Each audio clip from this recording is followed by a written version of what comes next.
We have a terrific community, that are so supportive and so nurturing, and everyone else succeed. It's really zero competition. Hello and welcome to Good Moves, a podcast by Punchpass. On our show, we have wholehearted conversations with fitness and yoga studio owners to learn more about the unique ways they run their business and inspiring ways they live their lives. I'm your host, Claire. I ran a thriving yoga studio for 8 years and have been part of the Punchpass team for almost as long. We have so much to learn from each other. Let's jump right in.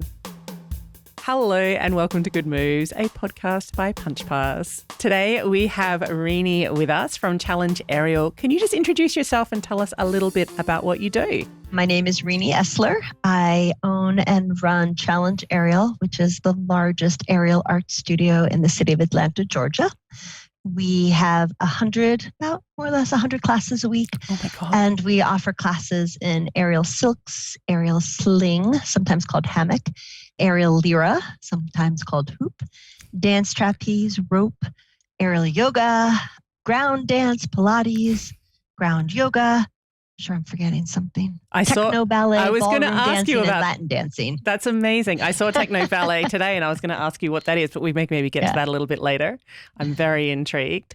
How long have you been running the studio?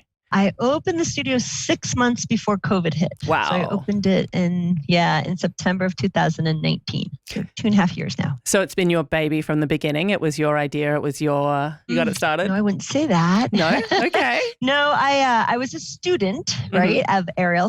I'm terrible. I'm not good at aerial. I'm good at owning aerial. I'm not actually good at doing I was aerial. actually going to read the quote that's on your website. Do you mind if I read this quote out loud? Because I found it absolutely brilliant. Here we go.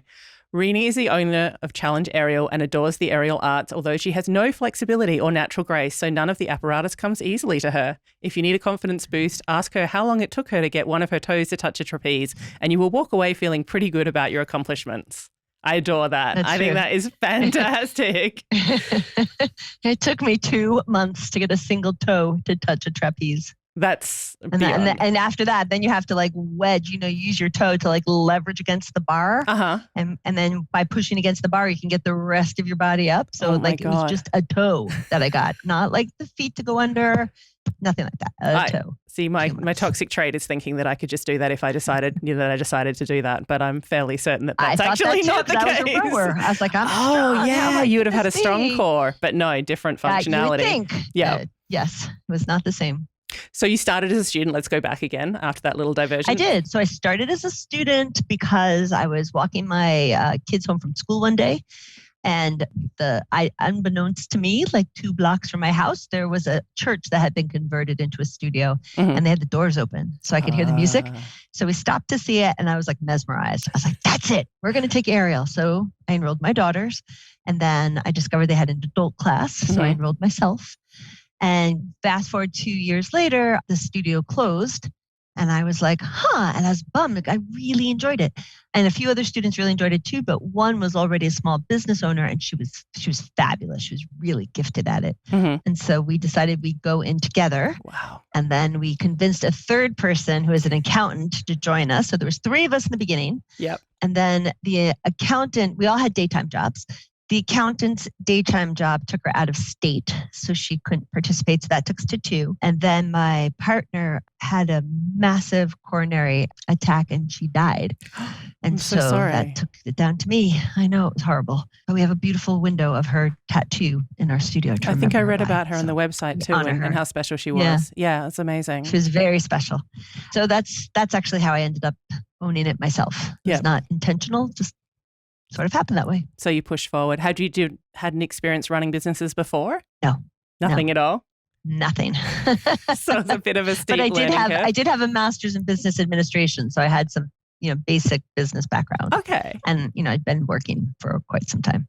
So how did that go? The process of setting it up and getting it all up and running? Was it a simple case of just taking over what the other people were doing, or was there much more to it than that? No, it was a non-existing space. It's actually a nice story, actually. Yeah. We knew we needed 20-foot ceilings. So it's at meters, 6.5 meter ceilings.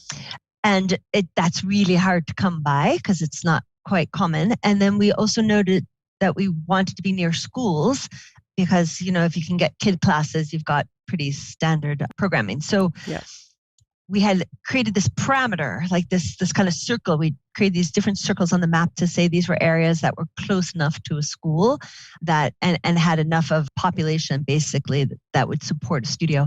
And so we went to look at this church that was actually by a federal penitentiary prison that had been restored. And we thought, well, like, it's a bit dodgy, right? Being right by a prison, but we thought maybe we could make it work. But it ended up we couldn't make it work. But the realtor, when I was telling him what we wanted, kept telling me about this place that was like, a 10-minute walk from my house. And he kept describing the building to me. And the whole time he's describing the building, I was like, net, like move along. I know the building you're talking about. There's nothing in there that has 20-foot ceilings. Like I know the owner. I know all the tenants in there. Oh, wow. Yeah. And so he kept saying to me, yeah. There's 20-foot ceilings on the second floor. Now who has ever heard of 20-foot ceilings on the second floor, right? Yeah. So I was like, you just don't know what you're talking about. So finally I was like, he finally describing the room to me. And I was like, are you talking about the storage room? Like the storage room. He's like, yeah, the storage room. I said, you're out of your mind. But nevertheless, it kind of like stuck with me. So the landlord, the owner of the building actually served on a board with me. Mm-hmm. And so I called him the next day and I said, can I take you to lunch? Like we haven't seen each other. So we go to lunch, and at lunch, I tell him, I said, I heard the craziest story. I heard that the storage room upstairs has like 20-foot ceilings. And he's like, yeah, give or take an inch. I was like, what? Like, can we go see it? And he was like, okay. And so we go in, and it's not like just a storage room. It was the Masonic meeting hall. It's stunning. Spectacular. Yeah. It's stunning. Right. Yeah. I mean, it has like 12-inch hand-carved molding and huge hand-carved pillars and all of these windows, and the balustrade leading up to the balcony is like this beautiful hand-polished wooden carved swirly piece. I mean, it's gorgeous. Yeah. And it was storage. Were they using it for storage or? Yeah. It was a storage room. Oh my God. And so I was like, oh my heavens. So first I had to convince him that, no one would die doing aerial because he'd never seen it. So he was understandably, concerned about it. Yeah. And then we had to get everything out. And when I say storage, there was like someone's living room was in there. Oh, some band had practiced once upon a time there. All their equipment was there. There was like 47 wooden desks, 47 because we counted them. I don't even know how many chairs, like all that stuff had to come out and go down, flight of stairs. And then once we got it empty, we had to go through the permitting process. And, everyone says whatever they tell you for permitting, like tack on a year.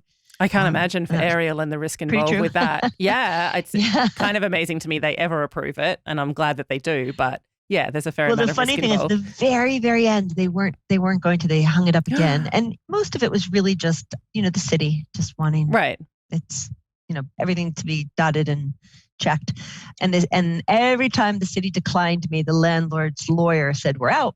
Like, because they were really nervous about it. And the last time the city rejected me, I was like, oh no. And I had the name of the reviewer of the plans. And so I did some background research on him. And I realized that he was Egyptian, and Ramadan was just about to start. And I used to live in Morocco, so I have like a smidge of Arabic.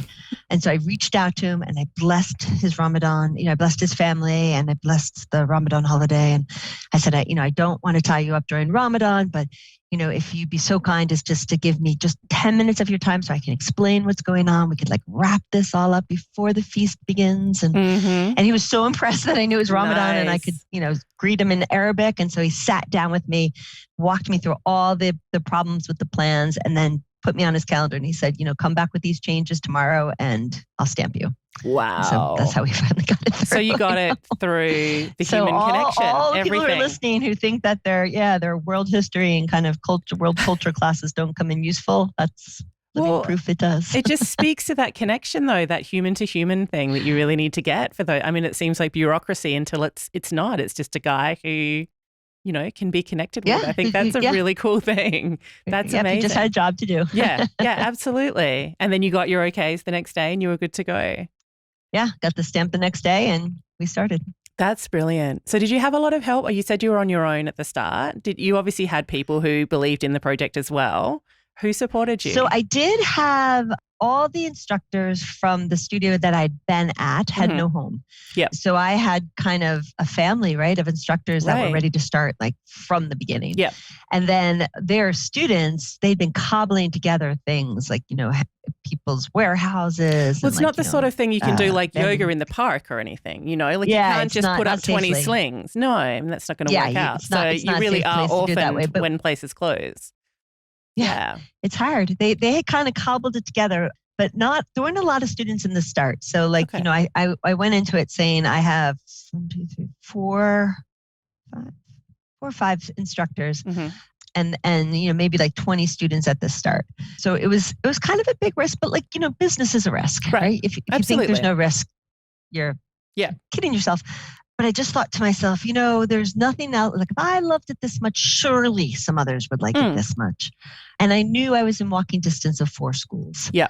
So I thought, okay, if parents I felt like, parents like to know where their kids are. They can walk here safely. It's kind of something cool and different. And it's very individual. So for kids who don't really gel well in that kind of team environment, like where the team becomes too intense or there's just, they don't like big crowds. Yep. This is very individual. So, you're in a group class, but you have your own piece of apparatus. You're doing your own thing. It's a very individualized sport.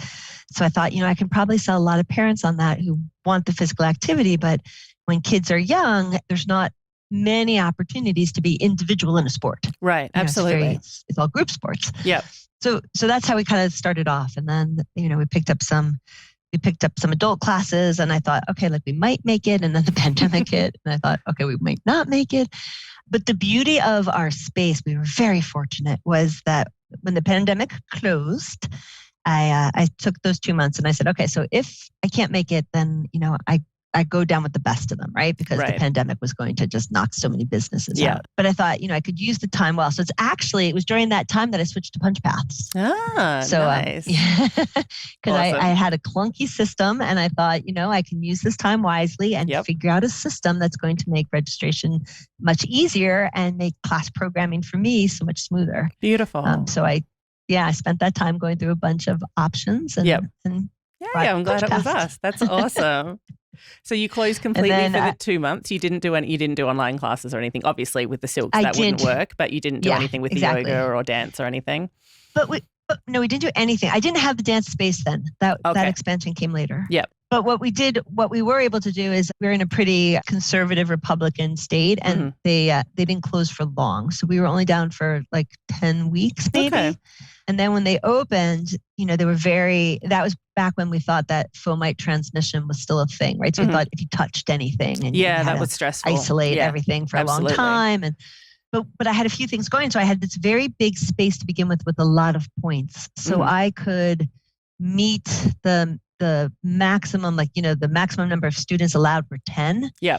And it was based on your square footage. And most studios didn't have the same square footage I had with the number of points. And so their maximum allowed students were 3. Yeah. And you can't function. No, right? You can't run a business. Your entire business model is three customers. It's not gonna work. But with 10, you could kind of say, okay, you can come in and practice. So I'll do open practice in 2-hour blocks and let people come that way. And, with 20-foot ceilings and windows that open and a new HVAC system, and by necessity, really by safety, you're always 6 feet apart. You have to be, because the equipment has to be far enough so you can't swing into each other. Yeah, so that's perfect. So the nature of the sport automatically separated itself. Right. Yeah. And then it automatically had the height to allow the air circulation. So it was a much easier transition for people to understand. And you felt good about that? You felt very safe and, you were happy to have people in the space? We had zero transmission. Yeah. Fantastic. Yeah. We did have masks, though. We never were unmasked the entire time. But those have been dropped now too? And nobody fussed about it. Yeah, that's great. I mean, that's fantastic. I know you have a background in public health, done my research. I do. And you used a word before that I've never heard about, the touching things transmission. So how did you feel from that perspective? I have a feeling you have a little more insight than the regular person into the pandemic and things like that. Did you feel confident having people back in, obviously, and then using the masks and then reopening without the masks in the last few months? Has that felt? I really did. We kind of knew early on that it was airborne just by the nature of how it was spreading. But, you still have to wait for the scientists to kind of do due diligence and peer review the data and then finally say it was, it's air transmission. And that made a big difference. We were adamant about a few things. I'll tell you what I did that I thought made a big difference is I bought from a farm supply company this huge backpack that they used to spray chemicals. Oh, yeah. And I would use that to disinfect the studio. So I had like a fogger. Kind of fog it. Yeah. And I didn't want to use like chemicals because I was just really concerned about what that would be like for people. Yeah. Because, people can be so sensitive to chemicals. They can. But, rubbing alcohol is just a remarkable kind of solution. And so I used a diluted mix of rubbing alcohol, which then smells terrible. It's hard to get rubbing alcohol or that sometimes it's called other things. It's the alcohol that you use to clean wounds. Yeah. And so I'd use that and dilute it and then put a lot of essential oil in it so it'd smell better. And then it went into the industrial fogger. Yeah. And I was like, from Ghostbusters, the movie, I was just like out there, all over. But it always smelled great. Yeah. So that was positive. Yeah. And it clean, it dries fast because it's alcohol based. And no one got drunk, so that was good. It was a win. That's awesome. So it was slow. I mean, I definitely had people that waited a really long time. Some people never came back until we were allowed to go maskless. Okay, interesting. A lot of people didn't come back until they were, they felt that they had gotten the booster and everything. I was also part of a clinical trial for the vaccine. Okay. And so, and I think they all knew that. So they knew how you felt about it too, because they were more than happy to talk, about whether or not I had the real one or whether I had the placebo and, did it feel different? So you were quite upfront with that need and that sort of policy that was something that you were going to be supporting and you were going to be requiring. Yes, and it was interesting actually because I mean, who likes to wear a mask? Nobody. No. But what I really did try to do is be very transparent with the students to say, this is not choice anyone wants, but it's the choice that allows us to stay open. Yep. And the other thing I did do is the minute I had notification that a student had become infected, I notified everyone. I didn't necessarily follow the guidance. So the guidance said, it was 15 minutes within 24 hours. It was close contact and, for the contact tracing. And I just told them all, like, if I know that you have been in the studio at all, regardless of when it was, in the course of a day, with somebody who's notified me that they were infected, then I will notify you and allow you to make that choice. That's great. Whether or not you feel you're at risk. And it seemed that, just them knowing that I was willing to be 100% transparent, every single time. Yep. It was a tiresome email after a while. Yeah, I bet it was going out fairly often in the end. It was going out. Maybe still is. I don't know. But it did, it really, I think it really helped. It helped people kind of make that decision. Like I was on top of it. And more importantly, my students were honest about it. Well, that's true. Yeah. They didn't feel the need to hide it from you. They never did. The other thing I did too is I eliminated any cancellation penalty or late fee. Oh, nice. So I said to them, like, I don't, if you have a sniffle, I don't, like, whatever it is, I don't care. If you can't come, don't come. And that's that other benefit to the big space. I think we had a lot of clients who really struggled with that when things got quite hectic because they had the smaller space, like you were saying before, and they didn't have very many slots for people to be there. But at the same time, of course, you do want people to cancel if there's any concern at all. So they really found themselves between a rock and a hard place with trying to make those two things balance out. So having that beautiful my space size was my biggest blessing. Yeah. Yeah, absolutely. And for the smaller studios, they didn't make it and it was of no fault of their own. Yeah, we're seeing still a lot. Unfortunate circumstances. Yeah, we're seeing a lot falling still now. I sort of thought we'd be over it, but still a lot going on. How are you finding people are feeling now that they're coming back? Are you getting an influx of new people? We're seeing kind of a lot of people bursting at the seams to try the thing they've been putting off for 2 years. Is that happening for you too? Yeah, and I saw the bursting's been ever since the vaccine rolled out. Okay. I wouldn't say that actually the kind of, official recognition by the public health agencies that, you could be maskless if you were vaccinated. That didn't really seem to make a difference, but I did see a real change in kind of in people's life journey. Okay. Like it seemed like a lot of them were like, if this pandemic didn't take me down, then darn it, I'm going to be an aerialist. I don't care that I'm 45. Absolutely. There's definitely that vibe. My oldest student is 74. That's amazing. That's fantastic. Yeah. It was really for the first time that I think people kind of reset kind of their life goals and said, I'm going to be what I want to be. I don't care anymore.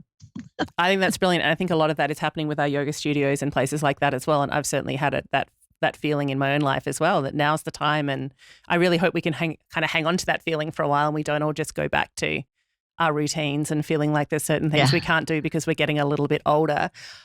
I know that you have classes for, I don't want to say older people because that's my age too, but you do. I have Midlife Flyers. You do. You have Midlife Flyers, which I love the name of that. I'm 54. So I didn't start till I was 47.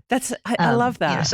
It's so I myself was a Midlife Flyer. Yeah, absolutely. And I used to teach yoga and I had a lot of people saying, I'm getting older and things are starting to hurt. And, and they just feel like that's just the way it's going to be now, is they're just going to get older and things are going to start going to crap, for want of a better phrase. But that's why I love seeing programs that are specifically targeted to people where I know they're going to be with a group of people that are of a similar age and a similar vibe. Yeah.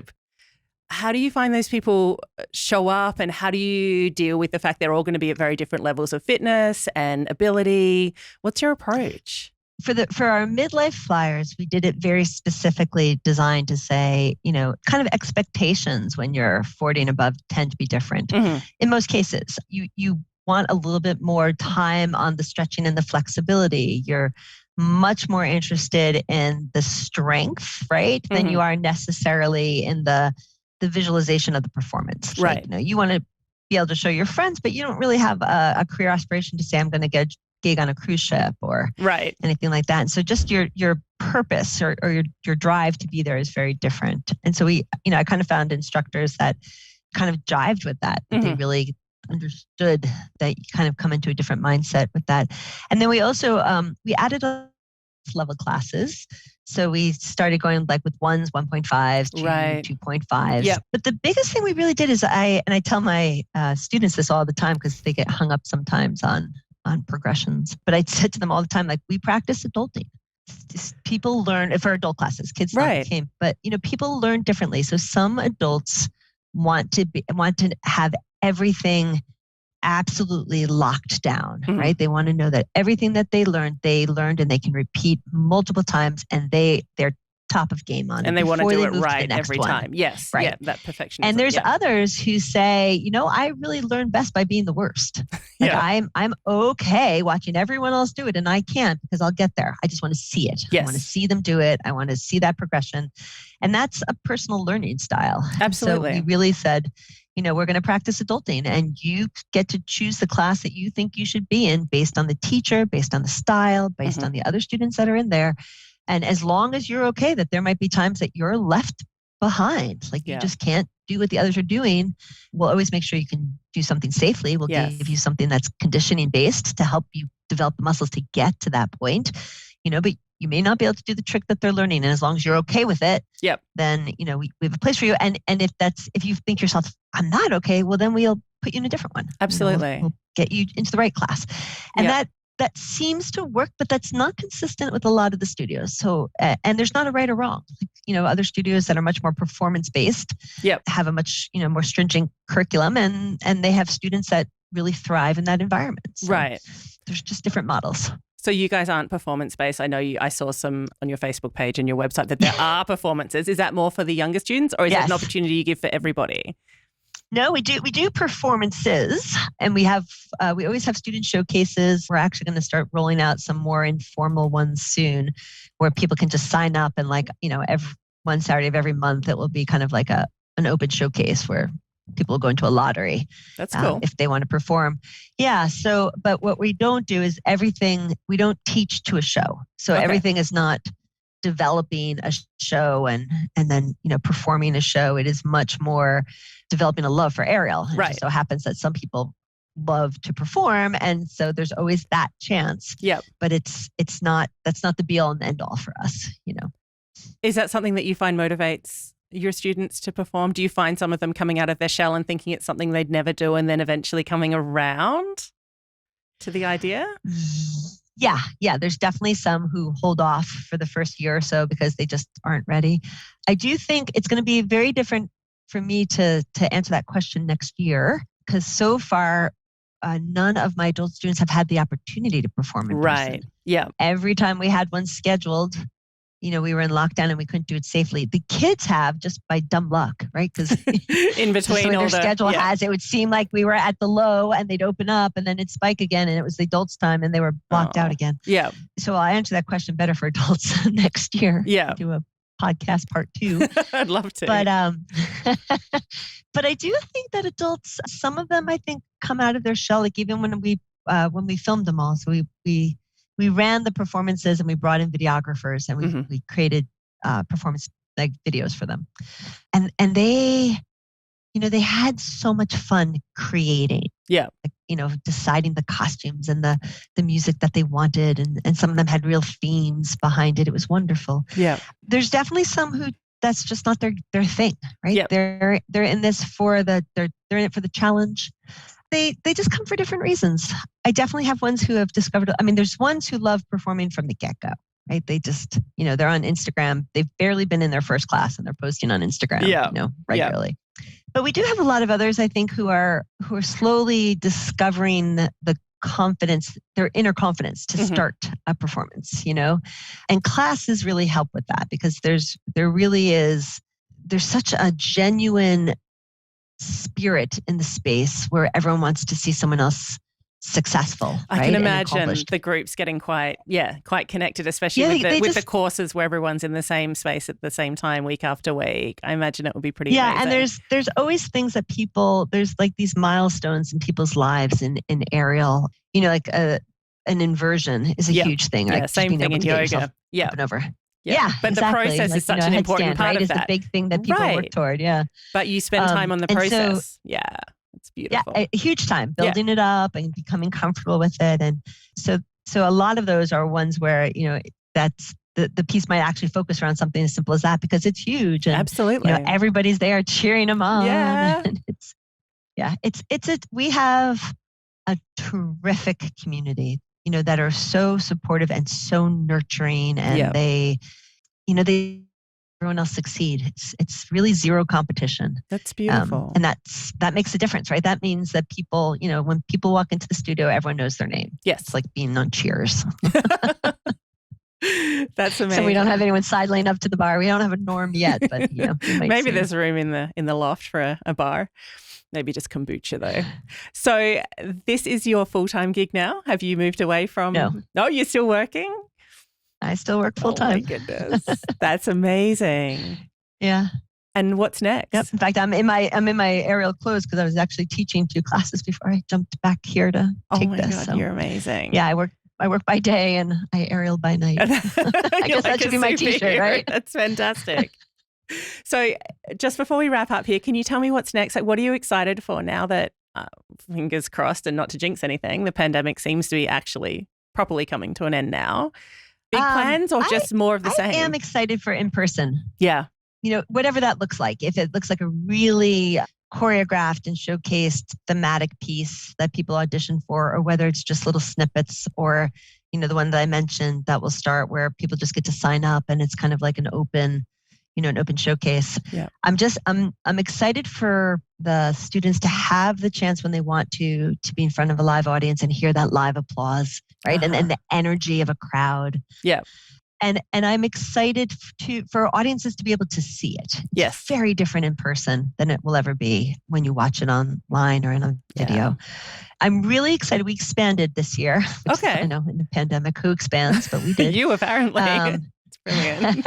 And so, so bringing in a lot of the ground-based classes, I'm excited about as well because I think it gives the community really a chance to decide, right, how they want to begin exploring any kind of artistic athletic endeavor. And it's great. So whether that is ballroom dancing, like I'm going to start converting our space into a ballroom once a quarter and do formal ballroom dances.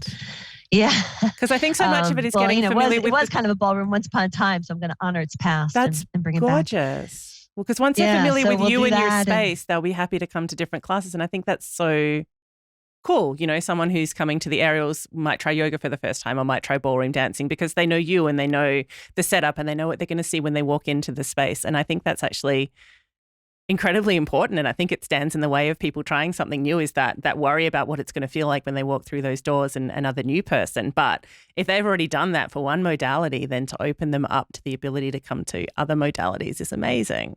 I think that's just fantastic. Yeah.